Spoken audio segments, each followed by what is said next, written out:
Hello everyone, I'm Aaron, a birding naturalist. Welcome to my channel. My goodness. Today, I'm going to talk about a bit of a problematic species, or set of species. And that is this stuff. Brooms in California. I'll tell you what I mean.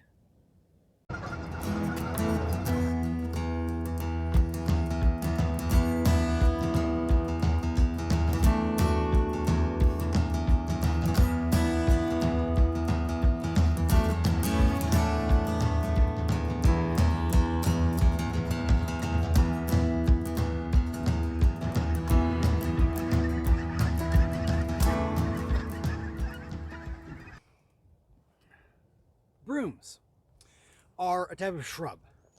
There are a few common species. There's French broom and Scotch broom and Spanish broom. They're all from the same general area originally. They're native to the Mediterranean. So significant parts of Europe, small parts of Western Asia, Northern Africa, right around the Mediterranean. And they were all brought over to North America mostly as an ornamental plant because, no argument, they're pretty. The green leaves are really bright green. They're kind of dainty looking. The yellow flowers are really bright, beautiful yellow. They're a pretty plant. And so these species were all brought over in the 1800s, mostly, like I said, as an ornamental decorative plant. But they didn't stay in the decorative gardens as the sort of ornamentals that they were originally intended to be.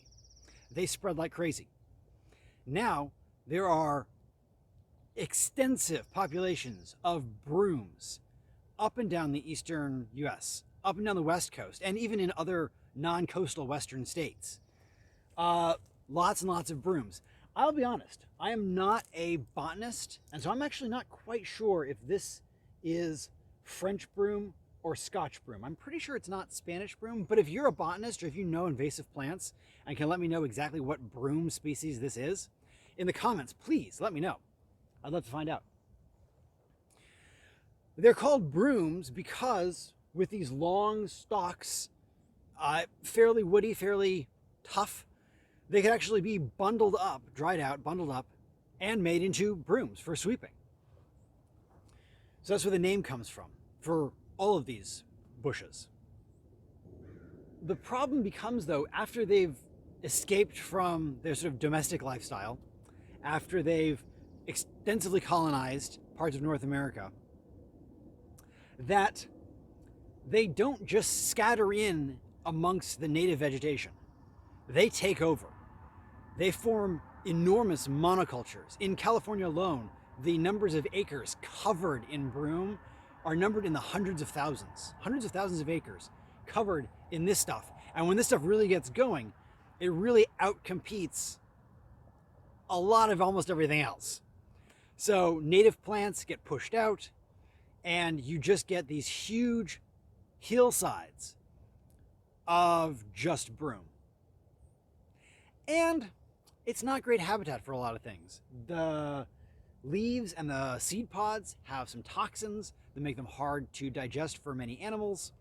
The growth form is really good for a small set of animals, but it's not great for every animal. And so there's a really sort of limited biodiversity that are supported by giant monoculture stands of broom, which means everything else is just out of luck when broom takes over. And they really love disturbance. One of the problems with these is that when a fire comes through and maybe burns out an area, these jump in real fast. Their seeds spread like crazy from a few different ways, which I'll get to in a minute.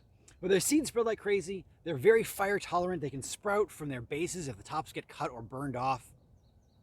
So these are often an early colonizer of disturbed landscapes, which means that any disturbance sort of opens a window for them to get a foothold. And once they get that foothold started, like I said, they start outcompeting everything else around them.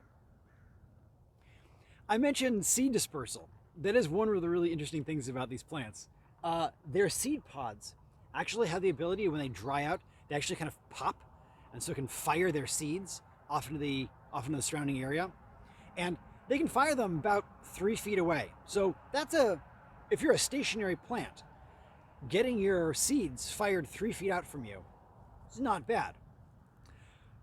But it doesn't end there, because the seeds actually have sort of attractants to many ant species. And so the ants will find the seeds, pick them up, and carry them off to their burrows.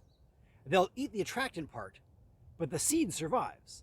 And so that can really increase the area that even just one broom plant can spread its seeds across, because it's carried by the ants all over the place in many different directions.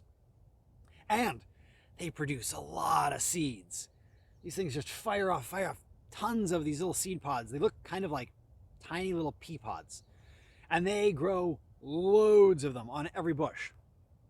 So there's a lot of seed generation and then a lot of seed dispersal potential. So these things can really spread quite effectively. And they're really hard to get rid of. Like I said, if you cut them off or burn them even, they can resprout from their base. So the way of dealing with a big infestation of broom, any kind, Spanish, French, Scotch, it's really sort of this multi-pronged effort that has to be sustained over quite a while. You have to cut them off or burn them off. You have to dig up the roots. You have to maybe treat with herbicides. You have to come back year after year, so as those seeds start sprouting, you get the new seedlings, and those seeds can last for years. And you just have to sort of keep at it, keep planting other species that maybe have a chance at holding their own, and keep on treating and dealing with these brooms until those natives get a foothold and you've really knocked out the broom population. It's a lot of effort. It's a lot of work. It can be very expensive. It is not an easy problem to solve, for sure. But like I said, with hundreds of thousands of acres just in California alone, not to mention the rest of the United States, and not to mention the rest of the world where these things have been introduced, which they've been introduced to Africa, and Australia, New Zealand. There's a lot of places that brooms have been introduced to and have taken hold and have really become an ecological problem. With that scale of a problem, it's worth getting into and spending that money and spending that time and spending that effort to do something about it. Unfortunately, and this is something that really bugs me, they're still being sold as an ornamental, right? Originally, these were brought to the US as an ornamental plant because they're so pretty, right? Well, people still find them pretty. And if you can go to a hardware store near you, there's a decent chance you'll find these for sale. Here's a photo, actually, that I took of a local hardware store near my house, where sure enough, there's a bunch of brooms that you can buy and plant anywhere you want. Why are we doing this? People should not do this. Stores should not sell really obnoxious invasive species. California is having a hard enough time as it is. Honestly, any area of the planet is having a hard enough time as it is protecting their own native species. Don't sell invasives and spread them around, especially with any kind of information to let people know that, hey, you're buying a really invasive species. Maybe you want to rethink this.